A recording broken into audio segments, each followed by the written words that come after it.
Bien-aimés frères et sœurs, vous connaîtrez la vérité et la vérité vous affranchira. Ça, c'est pas moi qui le dis, c'est la Bible qui le dit. Mais moi, je vous dis mieux. Vous connaîtrez la vérité historique, notamment celle de vos ancêtres kémites, et vous aurez une vision globale de ce que c'est que la vraie souveraineté politique. J'ajoute, vous reviendrez à la spiritualité africaine ancestrale et vous comprendrez les enjeux de l'indépendance économique. Et pour terminer, vous accepterez votre identité culturelle kémite et vous obtiendrez deux choses. La première, c'est la paix. La seconde, c'est le développement, à une condition. L'unité de toute l'Afrique noire, l'unité de tous les Noirs du monde entier. Otep à tous. Bienvenue sur la chaîne des panafricanistes par essence, par conviction et par excellence. Celle des citoyens kémites par nécessité et obligation de combat. Nous sommes une chaîne qui n'est guidée que par nos ancêtres et rien que par les ancêtres qui appartiennent à l'égrégore du monde noir. Par conséquent, nous ne croyons en aucun Dieu venu de l'étranger. Toutefois, cette vidéo n'est aucunement destinée à inciter à la haine ou à la violence, car nous menons un combat qui est d'abord et avant tout spirituel, intellectuel et démocratique. Ensuite, il est politique, géopolitique et géostratégique. Contre l'impérialisme, le colonialisme, le néocolonialisme et l'endocolonat, qui sont tous qualifiés de crimes contre l'humanité. Nous menons ce combat sur la base du principe fondamental que nous avons hérité de nos ancêtres kémites, qui est celui de la Mahat, c'est-à-dire solidarité, vérité et justice. Vous êtes donc en droit de connaître la vérité, et nous avons l'obligation de vous dire la vérité, rien que la vérité, afin que justice soit rendue au continent africain. Et ça, c'est notre modeste contribution dans cette noble lutte en faveur de la souveraineté, la dignité, la solidarité et l'unité africaine. C'est exactement ça que nous appelons le panafricanisme. Bien-aimés frères et sœurs, les mêmes causes produisent les mêmes effets au Mali comme au Burkina Faso. Eh oui. Et le chien ne change jamais sa façon de s'asseoir. La France et ses alliés occidentaux sont en train de répéter le scénario du Mali au Burkina Faso. Lorsque le capitaine Traoré a pris le pouvoir, il y a quelques mois, les choses allaient normalement. Le jour même de sa prise de pouvoir, il a fait une déclaration qu'il voulait changer de partenariat. Il s'est tout de suite rétracté sous la pression des Occidentaux. RFI, France 24 ont commencé à crier, à pleurnicher, à s'agenouiller, à taper sur les marmites, ainsi de suite. Et le capitaine Traoré a retiré ses paroles, dit non, non, non, j'ai dit je veux changer de partenaire, mais je n'ai jamais dit que la France doit partir. Et ils se sont calés, ça dit, oh, enfin, voilà encore un docile, voilà un autre Damiba. Celui-là, c'est le cadet de Damiba. Il est aussi docile que tout. Et il nous aime, il nous adore. On va encore, lui, permettez-moi le terme, baiser la gueule. Mais, les choses étant de ce qu'elles sont, le Premier ministre s'est rendu en Russie. Pourquoi il s'est rendu en Russie? Parce que la France, d'abord, le président Traoré, voyant que l'armée est défaillante, il va lancer une mobilisation générale dans le pays pour recruter 50 000 volontaires. En quelques semaines, ils ont dépassé le nombre qu'ils voulaient. Ils ont dépassé. Ils étaient à près de 80 000. 90 000 même. Donc, ils étaient même embarrassés. Or, les Français s'attendaient à ce que Traoré fasse venir Barkhane, qui est là au Niger, qu'il vienne au Burkina Faso, pour renforcer Sabre qui est là. En fait, c'est ça qu'ils attendaient. Parce que Barkhane, quand ils ont quitté le Mali, ils sont partis au Niger. C'était dans le but de s'installer à la fois au Niger et au Burkina Faso. Parce qu'au Niger, il y a déjà les Américains qui sont là, qui ne veulent pas voir les Français à côté d'eux. Parce qu'entre eux, déjà, ils se battent. Donc, les Français se disaient, OK, nous, on a une base de repli au Burkina Faso. On a une autre au Tchad. Donc, les 2500 qui sont allés, soldats, les mercenaires de Barkhane qui sont allés au Niger, en fait, il y en avait qui devraient donc venir au Burkina Faso. Et eux, ils n'attendaient que le nouveau gouvernement. Donc, quand Traoré prend le pouvoir, il se disait que non, il va donc les faire rentrer au Burkina Faso. Ce que Traoré n'a pas fait. Traoré se dit non, vous avez échoué au Mali. Moi, je ne suis pas aussi bête que Bazoum, parce que Bazoum, c'est un civil, lui, c'est un militaire. Il les a vus sur le terrain. Il a été avec eux sur le terrain. Donc, il sait exactement ce qu'ils valent. Et oui, c'est ça le problème. C'est comme Assimi Goïta. Assimi Goïta est arrivé à ce point à faire ce travail parce qu'Assimi Goïta les connaissait, il a travaillé avec eux. Il a compris que ce sont eux le problème. Donc, je ne peux pas leur faire confiance. C'est ce que Traoré aussi a compris. Bravo, mon cher petit frère président. Il a compris ça. Donc, lui, il se dit, je dois m'appuyer sur la force nationale, sur les volontaires qu'il a recrutés. Maintenant, il se retrouve avec un problème, c'est qu'il n'a pas d'armes, il n'a pas d'équipement pour ses volontaires. Qu'est-ce qu'il fait? Il demande à la France, il appelle l'ambassadeur, il demande à la France officiellement, écoutez, nous avons des gens qui sont là, qui peuvent faire l'affaire, donnez-leur l'équipement. Et c'est là qu'il a eu la France. Il a coincé Emmanuel Macron. Emmanuel Macron, Macron la gaffe, comme moi je l'appelle maintenant, Macron la gaffe, parce qu'il commet toujours des erreurs. Qu'est-ce qu'il fait? Il va lui dire que non, nous, ce n'est pas ce que nous attendons. Nous, on attendait que tu puisses activer Sabre et puis renforcer cette équipe de Sabre. Donc, à la place de 50 000 volontaires, ce serait peut-être 50 000 mercenaires français qui devraient venir pour occuper tout le pays et puis voler les matières premières. Donc, nous, la raison qu'ils ont évoquée officiellement, nous ne pouvons pas équiper des milices. Ils appellent ça milice. Traoré qui dit, moi aussi je ne veux pas travailler avec des mercenaires de la Légion étrangère. Vos mercenaires là, vous restez avec eux. Ils se sont dit, ah, bon, comme le Premier ministre ne veut pas coopérer avec la Russie, puisque le Premier ministre avait entre-temps fait une déclaration pour dire que non, ce n'est pas au peuple de me demander d'aller en Russie. Donc, il se disait que ils ne pourront pas se tourner vers les Russes parce que nous sommes là. Parce que nous faisons pression. Entre-temps, les Américains ont tapé du poing sur la table. Ils ont sorti le Burkina Faso de l'AGOA. Mais le Burkina Faso ne gagne rien dans ça. C'est ça le problème. Parce que les sanctions, ça marche quand ce sont ces sanctions, sans les sanctions, c'est cette situation qui vous fait vivre. Mais à partir du moment où, avec ou sans les sanctions, on s'en fiche éperdument, les sanctions ne marchent pas. C'est ça, les Burkinabés ne vivent pas des accords de l'AGOA. Même pas à 5%. Voilà le vrai problème. Ce qui fait que, bon, quand on les sort de l'AGOA, en fait, c'est un coup de pied dans l'eau. Ça ne change rien. Du tout. Et maintenant, qu'est-ce qui va se passer?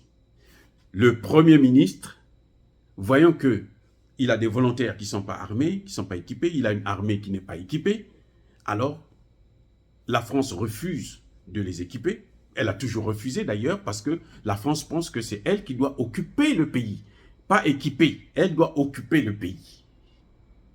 Le Premier ministre se rend en Russie. 8 jours, c'est une semaine, hein? Une semaine. En tout cas, plus d'une semaine. 8 jours que le Premier ministre a passé en Russie. Ça a commencé à les inquiéter. Et ils se sont dit, merde, les gens là nous ont fait un coup. Il faut essayer de retrouver la situation. Et c'est là qu'ils vont agiter maintenant, ils vont activer tous les réseaux. Ils ont commencé par activer les espions pour rentrer au niveau de l'armée, pour avoir des informations. Comme ça, ils vont prendre des informations données aux terroristes pour tuer encore plus de militaires burkinabés. Eh bien, les espions ont été arrêtés, expulsés. D'ailleurs, le président a été très gentil parce qu'on aurait dû les mettre en prison. Ils ont été arrêtés, on les a expulsés.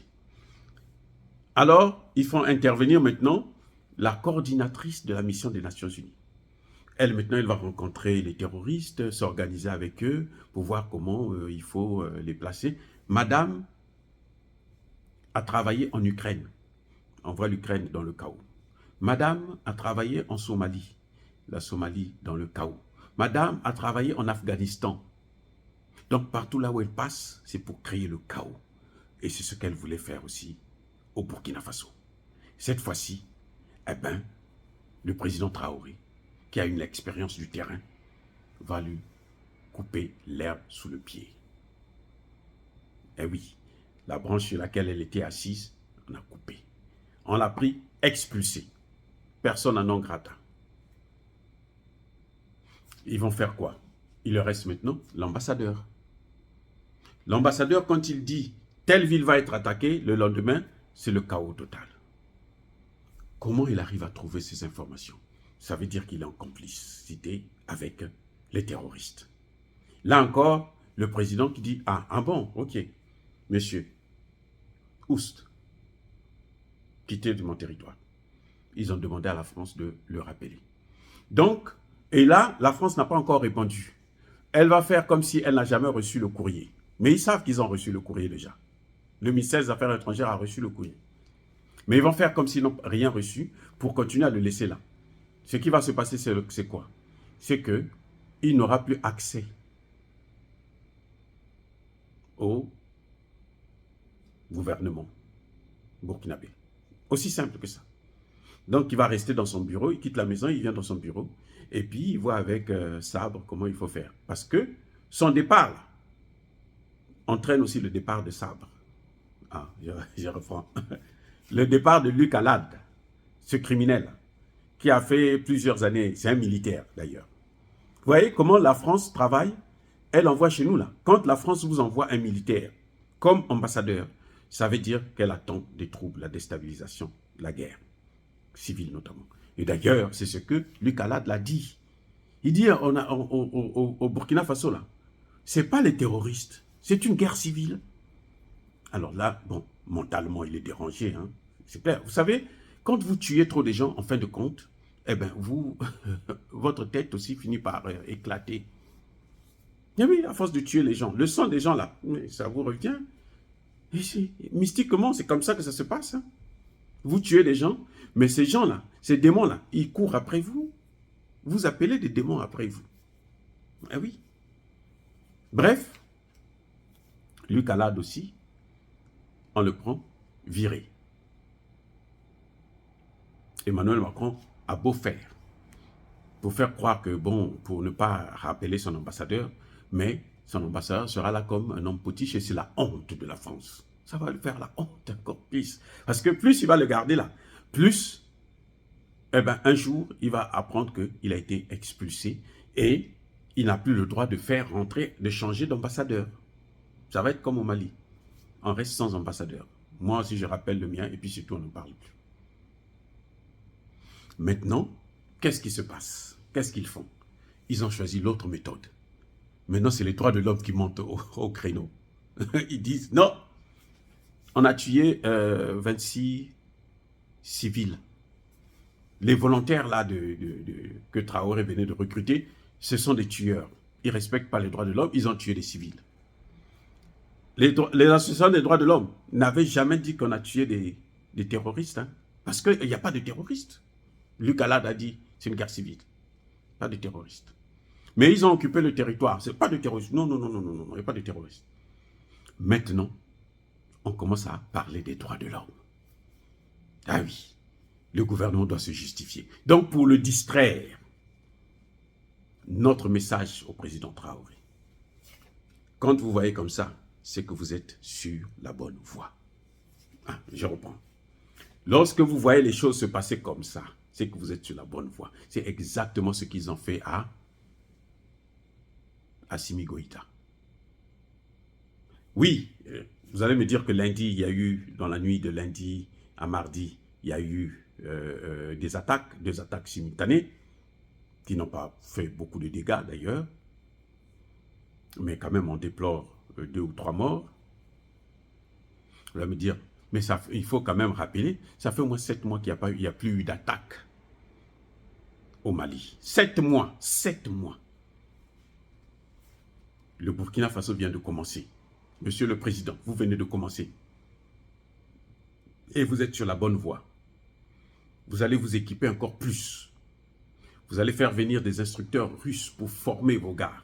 Vous allez envoyer vos gens en Russie pour être formés rapidement. Vous verrez qu'avant la fin de cette année, l'armée burkinabé va monter en puissance et elle aura le contrôle de la situation. Mais attention, vous ne devez pas garder sabre. Non. Si vous gardez sabre là-bas, vous allez toujours avoir de sérieux problèmes. Et il faut savoir une chose, la France ne vous pardonnera pas ce que vous avez fait. Allez en Russie, signez des accords avec la Russie et aussi demandez le rappel de leur ambassadeur. Sachez-le, quel que soit ce que vous allez faire, même si vous donnez votre vie à la France, là, elle ne va pas vous pardonner. La France-Afrique ne pardonne jamais. Monsieur Apollinaire, c'est valable aussi pour vous. La France-Afrique ne pardonne jamais. Au point où vous êtes là, vous êtes à un point de non-retour. Mais ce que je peux vous dire, encore une fois de plus, je le répète, vous êtes sur la bonne voie. On ne jette pas la pierre sur une mangue verte, sur un fruit qui n'est pas mûr. On jette la pierre sur le fruit qui est mûr. Donc, vous êtes donc sur la bonne voie et que par conséquent, ils vont vous nuire. Et la méthode, ça a toujours été comme ça. Maintenant là, comme vous avez fait partir l'ONU, vous avez fait partir l'ambassadeur, la France, parce que l'ambassadeur, là, c'est le représentant de la France, c'est la France. Vous le faites partir. Vous allez faire partir Sabre. Ça, c'est évident. Ça, c'est inévitable. Vous devrez absolument le faire. Ce qui va vous rester sur le dos, là, c'est les ONG. Vous allez faire comme vous avez fait là. On va ouvrir une enquête. Cette enquête-là, elle ne doit pas être internationale, elle doit être nationale. Ce n'est pas parce que s'ils envoient des gens depuis les Nations Unies, ça va être encore des gens qui viendront pour aller parler avec des civils, leur donner de l'argent pour faire des fausses déclarations contre vous. Donc il faut que ça soit national. Mais nous, nous savons déjà qu'on n'aurait même pas besoin d'une enquête parce que les terroristes n'ont pas d'uniforme. Les terroristes sont en civil, comme des citoyens ordinaires. Mais la population les dénonce, c'est tout. Voilà ce qui est en train de se passer et voilà comment vous devrez faire pour continuer à avancer et aller en puissance. Le Mali est passé par là. Il n'y a pas de raison que vous puissiez échouer. Dire cela, c'est inciter à la haine ou à la violence? Non. Yaba colère ve yamalem. Soyez bénis. Encore une fois, je persiste et je signe. Soyez bénis abondamment par le Dieu des Kémites. Et que tous ceux qui persécutent le continent africain, tous ceux qui le déstabilisent et le pillent, qu'ils puissent être neutralisés, maudits, punis, effacés, écrasés par le Dieu des Kémites et par nos ancêtres angélisés. Qu'ils soient noirs ou qu'ils soient blancs. J'ai dit et j'assume. Vive l'Afrique éternelle.